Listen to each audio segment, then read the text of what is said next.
Assalamualaikum warahmatullahi wabarakatuh. Pada pertemuan kali ini kita akan membahas tentang hambatan listrik. Hambatan listrik ini terkait dengan kemudahan suatu konduktor dalam mengalirkan arus listrik. Jadi kita logikakan atau kita ibaratkan gini. Pernahkah kalian melihat atau memperhatikan aliran air di sungai? Bagaimanakah aliran air itu apabila di tempat tersebut mengalirnya itu banyak sampah? Bagaimana jika di sana hanya ada sedikit sampah atau malah tidak ada sampahnya? Sudah tentu apabila terdapat banyak sampah, air mengalir tidak lancar karena sampah itu menghalanginya. Sedangkan di tempat yang hampir tidak ada sampahnya, air dapat mengalir deras. Demikian pula halnya dengan aliran arus listrik yang melalui suatu penghantar. Aliran air identik dengan aliran arus listrik, sedangkan sampah yang menghalangi atau menghambat aliran air itu identik dengan konsep hambatan listrik pada suatu penghantar. Jadi tadi diibaratkan sampah itu adalah hambatan sebuah konduktor dan aliran air itu diibaratkan adalah kuat arus listriknya. Jadi jika hambatan sebuah konduktor itu kecil, maka kuat arus listriknya besar. Begitu sebaliknya. Jadi hambatan listrik pada sebuah konduktor itu adalah perbandingan beda potensial V pada ujung-ujung konduktor terhadap arus I yang mengalir di dalamnya, yang dinyatakan dalam persamaan R sama dengan V per I, di mana R-nya adalah hambatan konduktor, satuannya ohm, V-nya adalah beda potensial listrik, satuannya volt, I-nya adalah kuat arus listrik, satuannya ampere. Nah, dalam rangkaian listrik nanti hambatan atau R ini nanti disimbolkan seperti ini. Nanti kita pakai yang atas. Persamaan R sama dengan V per I ini dikenal dengan hukum Ohm, yang bunyinya kuat arus yang mengalir pada sebuah konduktor sebanding dengan beda potensial dan berbanding terbalik dengan hambatan konduktor. Jadi semakin besar I-nya, maka semakin kecil R-nya. Semakin kecil I-nya, maka semakin besar R-nya. Dan V-nya sebanding dengan R, atau sebanding pula dengan I. Untuk contoh soalnya, sebuah kawat pengantar dengan hambatan 800 ohm dihubungkan pada beda potensial 40 mV. Berapakah kuat arus listrik yang mengalir melalui penghantar? Berarti di sini yang diketahui adalah hambatan R, yaitu 800 ohm. V-nya adalah 40 mV. Berapakah kuat arus listrik? Berarti ditanyakan adalah I-nya. Ini satuannya masih milivolt, berarti kita ubah ke dalam volt, yaitu 40 kali 10 pangkat min 3 volt. Jadi berdasarkan persamaannya R sama dengan V per I, maka untuk mencari I-nya V per R. I sama dengan V per R. V-nya adalah 40 kali 10 pangkat min 3 per R-nya 8 kali 10 pangkat 2. Ini saya ubah untuk memudahkan dalam menghitung nanti. Di 40 bagi 8, 5.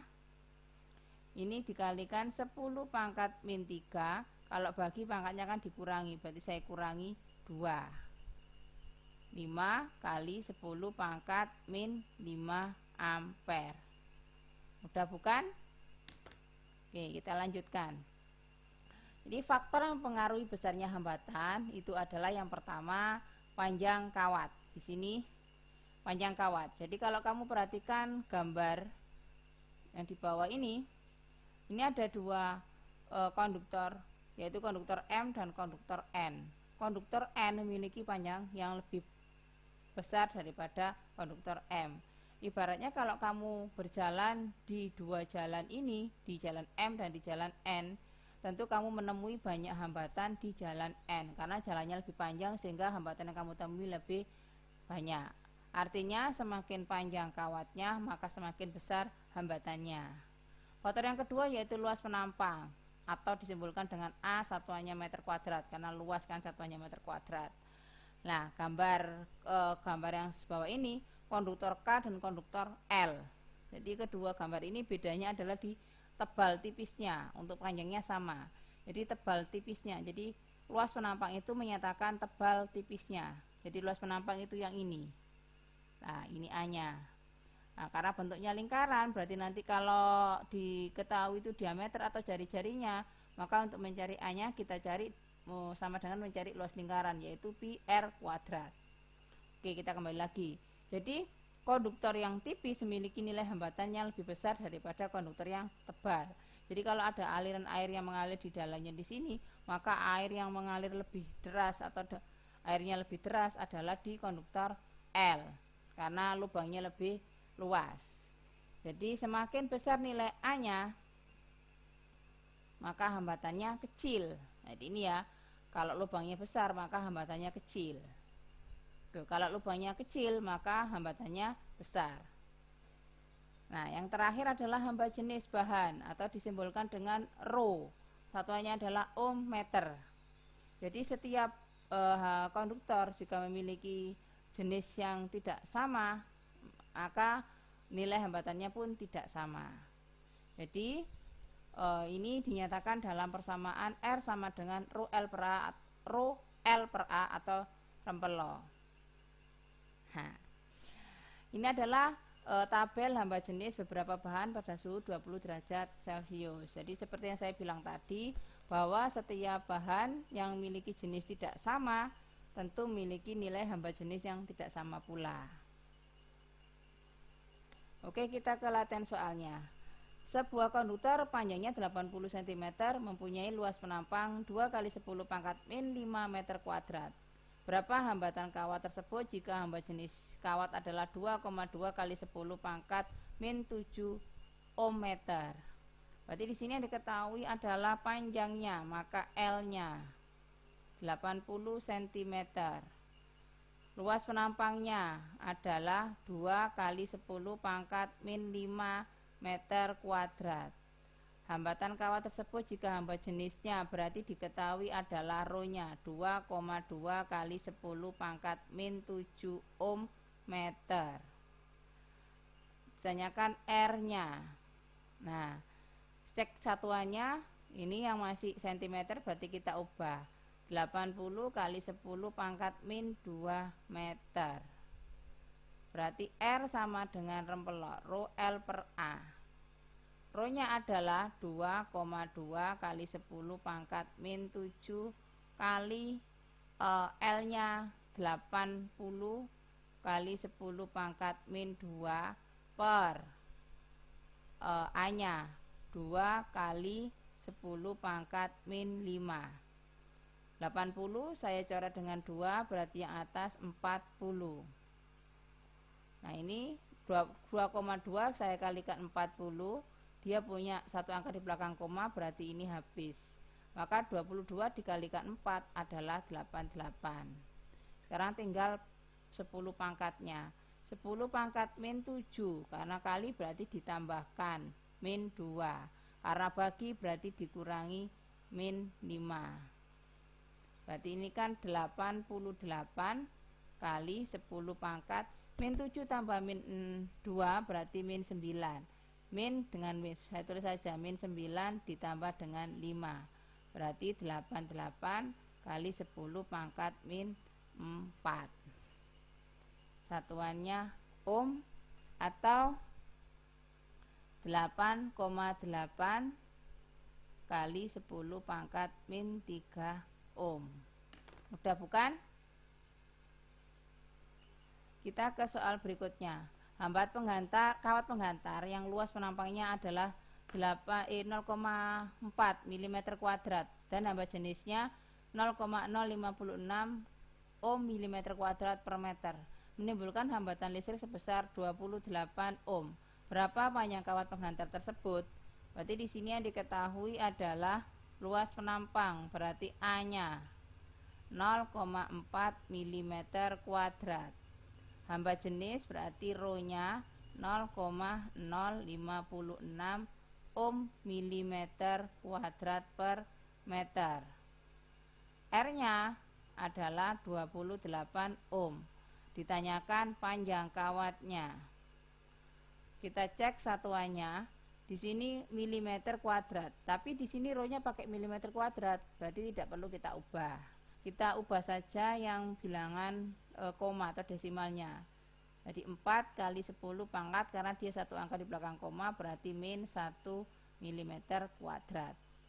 Karena ini dia 3 angka di belakang koma berarti nanti pangkatnya min 3. 10 pangkat min 3 ohm milimeter kuadrat per meter. Oke, berdasarkan persamaan R sama dengan rho L per A, berarti kita cari L-nya, maka A kita pindah ke sini. Berarti persamaannya jadi R dikalikan A sama dengan rho dikalikan L. Karena L kita cari, berarti rho-nya kita pindah ruas jadi bagi. Sehingga persamaannya jadi R kalikan A per rho sama dengan L. Maka L-nya sama dengan R dikalikan A per rho. Kita masukkan, R-nya adalah 28, A-nya adalah 4 kali 10 pangkat min 1 per rho-nya 56 kali 10 pangkat min 3. 28 kita coret dengan 56, berarti 56 ini tinggal 2. 4 kita coret dengan 2, berarti 2. Maka 2 kali 10 pangkat min 1 ini dibagi min 3. 10 pangkat min 3 berarti kalau dibagi dikurangi ya min 3. Maka 2 dikali 10 min 1 ditambah 3, sehingga 2 dikali 10 pangkat 2 meter atau sama dengan 200 meter. Mudah bukan? Kita lanjut ke soal berikutnya. Sebuah kawat pengantar memiliki panjang L dan luas penampang A dan memiliki hambatan sebesar 120 ohm. Jika kawat dengan luas bahan yang sama memiliki panjang 2 kali panjang semula dan luas penampang 4 kali luas penampang semula, maka besarnya hambatan kawat kedua adalah. Berarti yang diketahui ini saya misalkan panjang yang pertama adalah sebagai L1. Luas penampangnya ini adalah A1. Nah, dia ini memiliki hambatan yaitu R1 sebesar 120 ohm. Jika kawat ini ya, jika kawat dengan bahan yang sama, bahannya sama, ini bahan sama, berarti kalau kita bahas bahan maka rho-nya, berarti rho 1 sama dengan rho 2. Ini memiliki panjang 2 kali semula, berarti L2-nya adalah 2 kali L1 dan A2-nya adalah 4A1. Nah, ini disuruh menghitung, maka besarnya hambatan kedua, berarti R2-nya berapa? Nah, sesuai dengan persamaan R sama dengan rho L per A atau rempelo, berarti untuk mencari rho-nya, maka R dikalikan A sama dengan rho dikalikan L. Rho-nya kita cari, berarti persamaannya R dikalikan A sama dengan rho. Ini kita pindahkan berarti ke sini. Nah, berarti jadi bagi. Oke, karena ini rho 1 berarti R1 dikalikan A1 per L1. Demikian pula untuk rho 2. Rho 2 berarti R2 dikalikan A2 per L2. Kita masukkan, R1-nya 120, A1-nya tetap A1, L1-nya tetap L1. R2-nya dicari. A2-nya adalah 4A1. Nah, ini L2-nya adalah 2L1. Ini ya. Nah, di ruas kiri ada A1, di ruas kanan ada A1, berarti bisa kita coret. Di ruas kiri ada L1, di ruas kanan ada L1, bisa kita coret. Nah, berarti yang di ruas kiri adalah 120, yang di ruas kanan R2 dikali 4 per 2. Berarti ini bisa kita coret. Nah, 2. Maka R2 dikali 2. Mencari R2, berarti R2-nya kita pindah ruas jadi bagi. Maka R2-nya sama dengan 120 per 2, yaitu 60 ohm. Mudah bukan? Jadi besarnya hambatan kawat kedua adalah sebesar 60 ohm. Oke, sampai di sini dulu saya akhiri. Wassalamualaikum warahmatullahi wabarakatuh.